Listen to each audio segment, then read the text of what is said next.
Bonjour, salut Geneviève, bienvenue dans cette capsule autour du maintien en emploi. Donc, on a la chance de t'avoir aujourd'hui pour échanger là-dessus.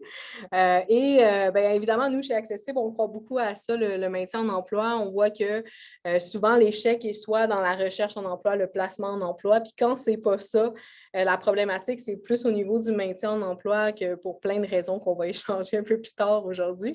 Mais on a la chance de t'avoir aujourd'hui qui est pas mal ton dada puis une de tes spécialités. Fait que je vais te laisser te présenter pourquoi on t'a invité toi aujourd'hui à discuter du maintien en emploi. Donc, je te laisse la parole et bienvenue. Tout d'abord, merci de m'avoir invitée. Donc, moi, je m'appelle Geneviève Sauvé. Je suis professeure au département d'éducation et pédagogie à l'Université du Québec à Montréal, plus spécifiquement dans la section counseling de carrière. Et je suis aussi chercheuse au centre de recherche Douglas. Et mes recherches portent spécifiquement, en fait, sur le maintien en emploi, les différentes stratégies qu'on peut utiliser pour favoriser le maintien en emploi, les facteurs qui vont influencer le maintien en emploi, surtout des personnes qui vivent ou qui ont vécu avec des problématiques de santé mentale. Super! Si tu es partante, moi, je viendrai te poser des questions spécifiques sur le maintien en emploi. Donc, si tu es partante, allons-y. Let's go! Bien, d'abord, c'est quoi un maintien en emploi? C'est quoi? Ça mange quoi en hiver? Le maintien en emploi, effectivement, il n'y a en fait pas de consensus dans la littérature scientifique sur sa définition. En gros, souvent, c'est mesuré soit par le nombre d'heures travaillées dans une semaine ou le nombre de semaines travaillées, soit dans le même emploi ou dans des emplois différents. Donc, une définition qu'on peut garder en tête, c'est dans le fond, combien de temps la personne reste sur le marché du travail. OK. OK. Combien de temps la personne reste sur le marché? Puis maintenant, qui peut avoir besoin de ça, d'un suivi en maintien, considérant que, tu sais, toi et moi, on travaille avec une clientèle en santé mentale? Est-ce que ça concerne juste ce type de clientèle-là? Est-ce que ça concerne tout le monde? C'est pour qui un suivi en maintien en emploi? Très bonne question. C'est certain que les personnes qui soit ont vécu un épisode où ils ont eu des difficultés au niveau de la santé mentale, ça peut être super aidant d'avoir un suivi ou de l'aide pour mieux se maintenir en emploi. Pour les personnes qui ont des enjeux peut-être un petit peu plus chroniques ou incapacitants, ça peut être très aidant aussi d'avoir de l'aide à ce niveau-là.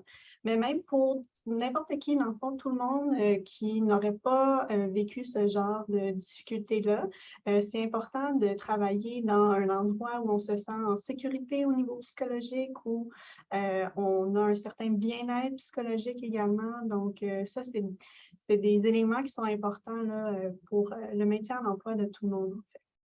Fait que si ça serait favorable pour même une personne justement qui n'a pas des problématiques de santé mentale, on verrait peut-être une capacité à se maintenir dans son emploi aussi si elle avait un suivi. Exactement. Super. Mais maintenant, c'est qui les acteurs qui encadrent ça, un maintien en emploi? C'est qui qui est responsable de ça?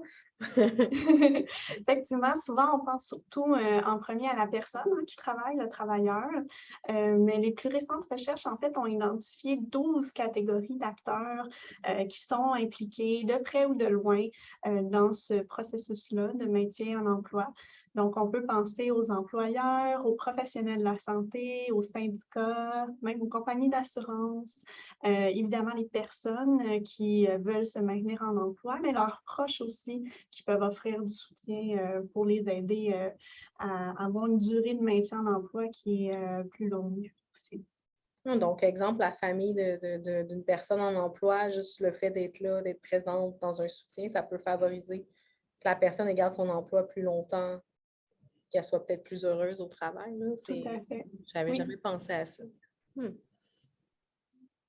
Maintenant, mais c'est quoi, qu'est-ce qui favorise, dans le fond, ce maintien-là en emploi? Qu'est-ce qu'on peut mettre en place qui favorise ça aussi? Ouais. Il y a différents facteurs, effectivement, là, qui peuvent favoriser, en tout cas, ou faciliter le maintien en emploi. Il y a différentes catégories, donc tous les éléments qui sont en lien avec la personne, donc son estime d'elle-même, sa confiance en soi, les différentes habiletés manuelles qu'elle peut avoir, ou les différentes connaissances, son niveau d'éducation, des choses comme ça. Son niveau de motivation aussi, est-ce que sa motivation provient du fait qu'elle aime faire ses tâches au travail ou est-ce que sa motivation provient plus d'éléments extérieurs, comme par exemple la paye qu'on reçoit pour travailler? Ensuite, l'autre catégorie, c'est en lien avec les symptômes. Donc, évidemment, si la sévérité des symptômes est plus basse ou si les symptômes sont bien contrôlés par la médication ou s'il y a un suivi de traitements psychosociaux, ça peut être très aidant aussi. Si la personne vit avec des difficultés cognitives qui ne sont pas trop importantes, donc ce que ça veut dire, ça, c'est au niveau de l'attention, de la mémoire. Si la personne est capable de rester concentrée quand même sur des périodes de temps assez longues, ou si elle a des stratégies ou des aménagements qui peuvent l'aider à surmonter ces difficultés-là, ça peut être aidant. Puis, en fait, au niveau de l'environnement de travail, donc si elle travaille avec des collègues qui sont ouverts, qui ont une culture d'acceptation, d'ouverture, de bienveillance au travail, ça peut être très aidant aussi.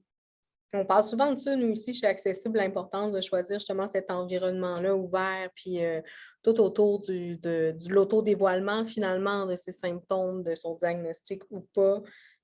Puis je trouve ça intéressant que, dans le fond, tu nous dis que ça peut favoriser, finalement, que la personne ait réussi à rester en emploi et, j'imagine, de façon plus heureuse. Donc, c'est super positif.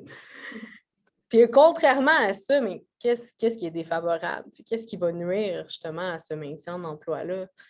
Évidemment, il va y avoir des tonnes et des tonnes d'obstacles qu'on peut identifier.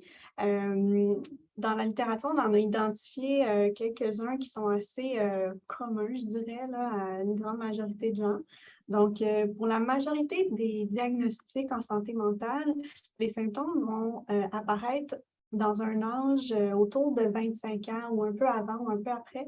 Puis c'est une période de la vie qui est très charnière au niveau professionnelle, dans le fond, parce que c'est un moment où les gens prennent des décisions importantes. Est-ce qu'elles continuent des études? Est-ce qu'elles vont au travail? Est-ce qu'elles veulent avoir des promotions au travail, des choses comme ça? Donc, le fait que des symptômes de santé mentale sévères pourraient causer, par exemple, un arrêt prolongé de travail, ça peut être un obstacle assez important.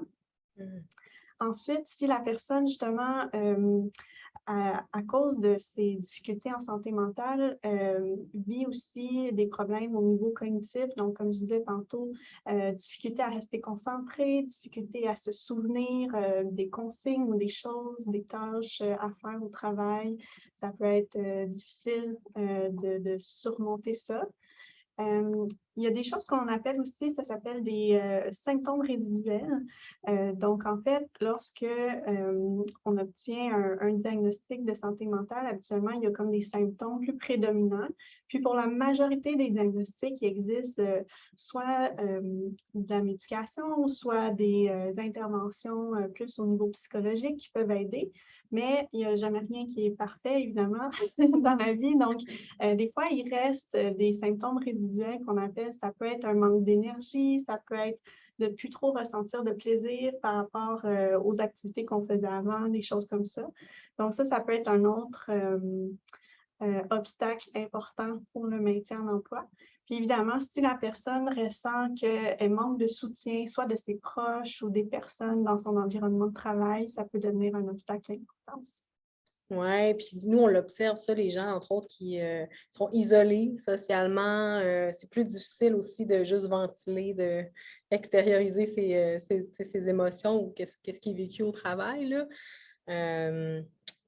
La médication, on l'observe aussi que des fois, c'est plus difficile de se lever le matin, c'est plus difficile de rentrer dans cette routine de travail-là, d'être juste ponctuel au travail. Puis c'est un obstacle supplémentaire, là, finalement. Oui. Puis ben maintenant, c'est quoi les outils, les acteurs mettent quoi en place justement pour aider un peu tout le monde finalement à se garder en emploi? Effectivement, mais le fait d'avoir identifié des obstacles, ça a quand même du bon, c'est que ça nous permet de trouver sur quoi travailler, en fait. Ça devient comme des leviers d'intervention. Donc, moi, mes travaux portent sur justement une intervention qu'on a développée qui s'appelle Cerveau au travail. Puis cette intervention-là vise spécifiquement à améliorer le maintien en emploi des personnes ont vécu ou qui vivent avec des problématiques de santé mentale.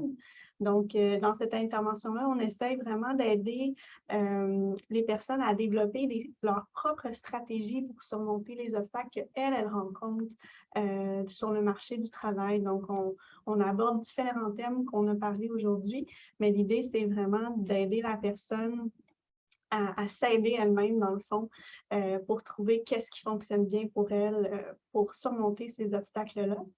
Et évidemment, il y a tous les services en employabilité dans le milieu communautaire. Par exemple, chez Accessim, c'est des ressources vraiment inestimables là, pour aider n'importe qui, en fait, avec le maintien en emploi. Merci. Et dernière question, et non la moindre, c'est quoi les avantages d'un suivi en individuel versus en groupe? Très bonne question. La littérature aussi. Évidemment, il y a des pour et des contre à chaque modalité.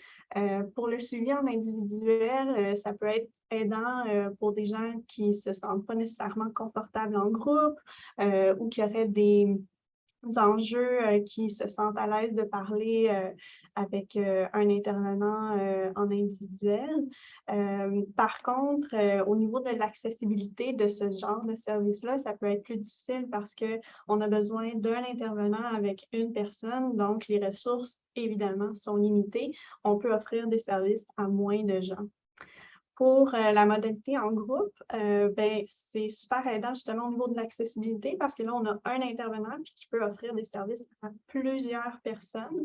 Donc, l'accessibilité est bien meilleure. Aussi, dans les modalités de groupe, on entre en contact avec des gens qui vivent des situations similaires à nous ou qui ont vécu des situations similaires. Donc, on se sent beaucoup moins seul. Il y a beaucoup de normalisation qui se fait. Donc, on a l'impression que ce qu'on vit ou ce qu'on a vécu, finalement, ça peut arriver à d'autres. Ce n'est pas juste nous qui vivons ce genre de choses-là. Puis, on peut s'échanger des stratégies et des trucs aussi. Des gens qui auraient vécu des choses similaires et qui s'en sont sortis peuvent nous donner leur perspective de qu'est-ce qui les ont aidés, eux, à mieux se maintenir.